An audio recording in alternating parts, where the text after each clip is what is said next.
நம்மகிட்ட ஒரு வலிமையான கூட்டணி இருக்குங்கண்ணா, வலிமையான கூட்டணி நம்மகிட்ட இருக்கோம்னா, அதாவது நான் ஒரு கட்சி பேரை எடுத்து பேசுவதை விட இன்னைக்கு தமிழ்நாட்டினுடைய அரசியல் களம் மாறி இருக்கு. நம்மகிட்ட ஒரு வலிமையான கூட்டணி இருக்கு, எல்லாம் இணக்கமா இருக்கும்.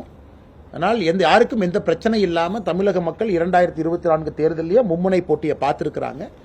2025 பொறுத்திருந்து பார்ப்போம். தேசிய தலைவர்கள் இருக்கிறாங்க, அவங்களுக்கு ஒரு தேசிய சிந்தனை இருக்கும்.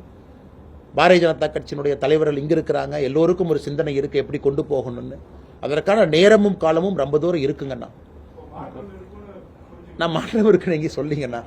நான் சொல்வது நேரமும் காலமும் ரொம்ப தூரம் இருக்குன்னு சொல்றேன். நான் இப்ப கூட எடப்பாடி அண்ணா பத்தி என்ன சொன்னாங்கன்னா, எடப்பாடி அண்ணா பத்தி என்ன சொன்னா, அண்ணன் அவரு மேடையில் அவரு கட்சியை பத்தி பேசும்போது கூட பிஜேபி பத்தி பேசுறாரு. 2014 இப்படி, 19 இப்படி, 24 இப்படி. அதனால பிஜேபியை பொறுத்தவரை நாங்க தெளிவா இருக்கோம். தமிழகத்துல திமுக ஒழிக்கப்பட வேண்டும் என்பதில் எல்லாருமே தெளிவா இருக்கோம். வர்றங்கண்ணா, இப்ப திமுக ஒழிக்கப்பட வேண்டும்னா இப்ப நீங்க எல்லாம் ஒன்னா சேர்ந்தா தான் ஒழிக்க முடியுமா, இல்ல நீங்க இருக்கிற கூட்டணியை வலிமைப்படுத்தினாலும் ஒழிக்க முடியுமா? எல்லாமே பாசிபிலிட்டி தாங்கண்ணா. நாங்கள் எங்கள் கட்சியை வளர்க்கிறோம், ஆளும் கட்சியை எதிர்த்து பேசுறோம், செய்யற தவிர மக்கள் மன்றத்தில் வைக்கிறோம்.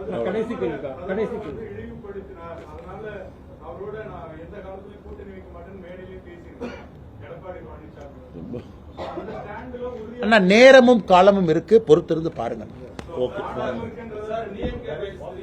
அதுதான் பதில் அண்ணே. டிஎம்கே ஃபைல் 3 சென்னையில் வெளியிடுறோங்க அண்ணே, 2025 ஆரம்ப கட்டத்தில். ஏன்னா வால்யூம் ஆஃப் டேட்டா வந்து ரொம்ப பெருசுங்கண்ணா, எல்லாம் ஆர்டிஐ போட்டு தனித்தனியாக எடுத்து கொஞ்சம் நேரம் ஆகுங்கண்ணா. பட் உறுதியாக அதை பண்ணுவோம்.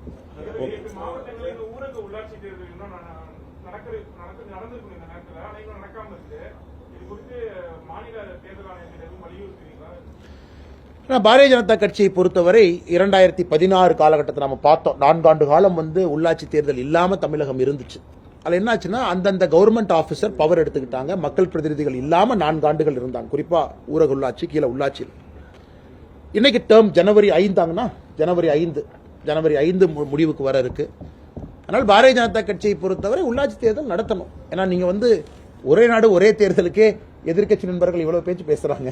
அதனால உள்ளாட்சி தேர்தல் நடக்கணும். 2026 அசம்பிளி தேர்தல் நடக்கணும், வேகமா நடக்கணும், வலியுறுத்துவோம்.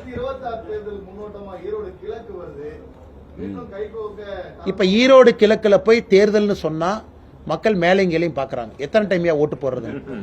நமக்கு தேர்தல் நடக்கணும் அப்படின்னு ஆசையா இருக்கு, என்ன பண்ணுவாங்க. அதே நேரத்தில் ஈரோடு கிழக்கை பொறுத்தவரை எத்தனை டைமே எங்களை பட்டியல் அடைச்சு வைப்பீங்கன்னு கேட்கிறாங்க. மறுபடியும் எங்களை பட்டியல் அடைச்சு வைப்பீங்களா? அதனால் இந்த முறை தேர்தல் நடக்க வேண்டும் என்றால் இதற்கு முன்பு நடந்த தேர்தல் போல் அது இருக்கக்கூடாது. பிரஷர் குக்கர், பட்டி.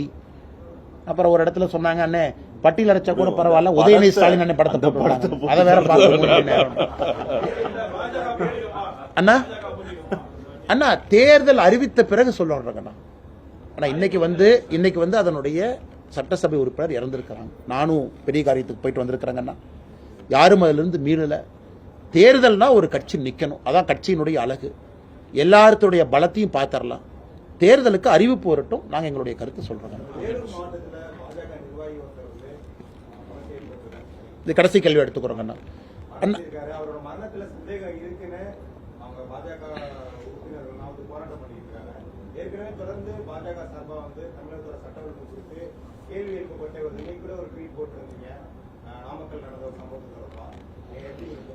என்னோட சைடில் இருந்து ஒரு விஷயத்தை சொல்றதுக்கு முன்னாடி அரசியலாக நம்ம சும்மா திமுகவின் மீது எதிர்ப்பை சொல்வதை விட ஒரு ப்ரூஃபோட சொல்ல வேண்டும் என்று நினைக்கக்கூடிய ஆள்.